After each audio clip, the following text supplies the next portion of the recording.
Four biggest mistakes that people make in ACL rehab will stop them from getting back to walking, running, and then eventually returning to sport. My name's Alex. I'm part of the ACL Survival Club, and we're here to help you survive and thrive in your ACL rehab. In this video, we're going to cover the four biggest mistakes that people make when doing their ACL rehab early doors, and the four things that we can do to make these better. So guys, let's get into it. The number one most common mistake I see people do is not get the swelling out. It is so important that you actually get the swelling out, not kind of, not sort of. You get rid of all of the swelling. If you don't get rid of the swelling, you get what we call muscular inhibition, or AMI. AMI will stop you from switching your quads on, which means you'll never actively get your knee straight, and that is going to cause a whole host of problems. Your knee sitting and swelling for a long period of time will soften the cartilage, and that can lead to things like chondral defects or cartilage defects, which can cause catching and locking and really spell the beginning of the end for some people in regards to the health of their knee in relation to sport. The knee also sitting and swelling for an extended period of time can lead to things like cyclops lesions, which is scarring around the ACL graft, which once again will stop you from getting your knee straight. So the moral of the story is get rid of the bloody swelling. So how do we actually get rid of the swelling? Number one, wear a tuber grip. You want to double it up so you've got two layers of tuber grip on. We want to cover the majority of the lower shank and the thigh. By doing this, it gives compression to the joint, which is going to help with reducing and removing some of the swelling from the area. This is important that we wear this all day, except for when we go to sleep. You do not need to wear it when you go to bed. Especially in the early days post-op, we want to be elevating our leg for 55 minutes out of every hour or near on. The 5 minutes is to get food, go to the toilet, walk back to the couch, pop your leg up. If you got access to cryotherapy, which includes devices like a Game Ready, this can be done cyclically throughout the day to help get rid of some of that swelling as well. Even when you're 6 months, a year down the line, you've returned to sport, it's really important that you always check your knee for swelling and you get rid of any swelling as soon as it comes into your knee. This will often happen when there's been changes, you've tried something new, you've just done a new thing in your rehab. Always monitor your knee, always check for swelling, and get rid of it as soon as possible. The second biggest mistake that people don't do after their ACL rehab is get their knee straight. This is critical for you to have a successful rehab. In fact, if you do not get your knee straight, I guarantee you will not have a good time and you will not get your knee back to where you want it to be, and you won't be returning to the same level of sport or activity as before. That is how serious it is when I say get your knee straight.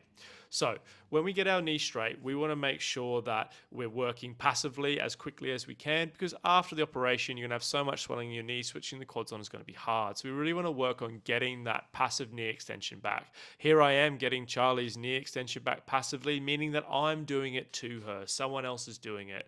And then we've got our active extension, which is when the athlete, the person that's had the ACL injury, is starting to actively contract their quads and get their knee straight on their own. My favorite exercise to do this is Compex extensions on a foam roller. Charlie here is extending her knee out actively as much as she can, and on the contraction set of the Compex, she's able to squeeze her quads and get that hyper extension of her knee, getting full extension. We were able to achieve this by the end of week 1 after her ACL op. There are other factors that can contribute to loss of knee extension and inability to get the knee straight, and that's things like hamstring and calf tightness. Now, Charlie didn't have a hamstring graft, she'd had a patella tendon, and was able to do things like hamstring stretching early that was just able to help get that knee straight. Restoring the rest of the knee's mobility can also assist in getting the knee straight, as we're restoring general function to the knee. Bending the knee isn't as important as getting the knee straight, but it certainly is part of the process of getting the knee happy. So working on your flexion as well as your extension is important, but what I wanted to address here was tibial internal and external rotation. Your knee actually rotates as well as extends and flexes. Restoring your internal rotation of the knee is really helpful in achieving that full extension, and maybe this is the secret that you've been missing. Until your knee is straight, you should be doing your knee mobility every single day, at least 3 times a day. Each session will take a roughly 15 to 20 minutes to achieve all the appropriate extension, flexion, and rotation exercises properly, but it's to your absolute benefit, so make sure you do this. The third biggest mistake I always see people have after ACL ops is they don't get active knee extension back, meaning they don't have good quads. This is due to that AMI, which is that arthrogenic muscle inhibition. It is really important that you have good, strong quads that can achieve your full knee extension actively. Often we use Compex in ACL Rehab because it allows us to assist our body in achieving this actively. Charlie here is doing a max Compex set of 200, where she's doing 10 reps at a high level of muscle stim to achieve that full extension. This is hard. It's also a little bit painful, but it's really important. You can see Charlie here, only 3 or 4 weeks post-op, is able to achieve full extension of her knee. She's got great looking quads. Despite there being a little bit of atrophy there, she's able to achieve a really strong contraction of her quads. But what's really important about this is Charlie followed the steps that we spoke about in this video. She got rid of the swelling early on. She then worked on getting her passive knee extension back, got the rest of her knee moving well, flexion, extension, rotation, and then really worked hard on getting her activation of her quads. Constantly, 3 times a day, working on that activation. We always started with one set of 10 reps on the Compex at that 100 to 200 stimulus. This was done at least once a day, if not twice a day. This was allowing Charlie to achieve that full active knee extension, which meant that she was ready to then get in the gym and start doing some proper lifting. Another big mistake is people get into the gym and they start loading their knee before they can even achieve full knee extension on the bed, meaning that they can't actually achieve full knee extension actively, but they're trying exercises like squats and lunges, etc. This is only going to put the knee under stress that it's not ready for. If you're not able to achieve a knee extension against gravity, adding weight to the equation is only going to make the knee more swollen, which is going to keep the knee off extension, which means the quads are not going to switch on.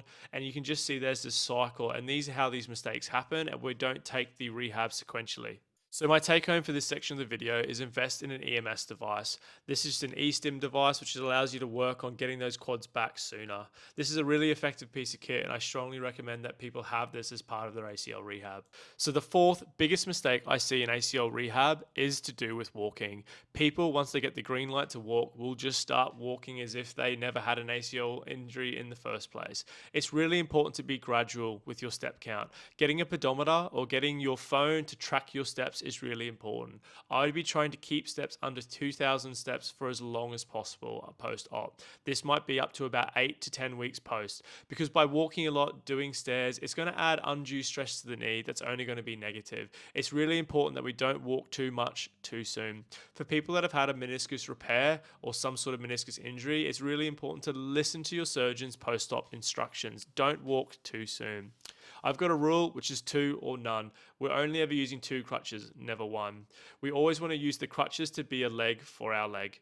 It's really important that when we do this, we're achieving full knee extension. We have got the ability to squeeze our quads when we walk, and you're not walking too fast. You can see Charlie here is taking her time, achieving full knee extension, squeezing her quads, using her whole body to walk normally and not in a hurry. One of the best kept secrets that I think can help everyone post-op ACL is getting in the pool for hydrotherapy. All the big mistakes that we've seen here in this video can all be helped by going into the pool. Swelling is helped by the pressure of the water and by being in the pool. This allows us to move and get our knees straight, which is our problem number 2.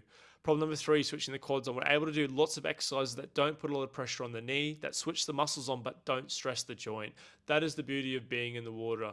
We can also do lots of exercise like walking in the water, which helps us practice good mechanics, getting the knee straight, walking normally. We can exercise quite vigorously in the water without any detrimental effect to the knee. So I always encourage people to make sure that once your wounds have healed after ACL op, look into doing some hydrotherapy as part of your rehab. Thanks for watching, guys. I hope you got something out of that. If you have, please subscribe and we'll see you in another video. Thank you so much for watching.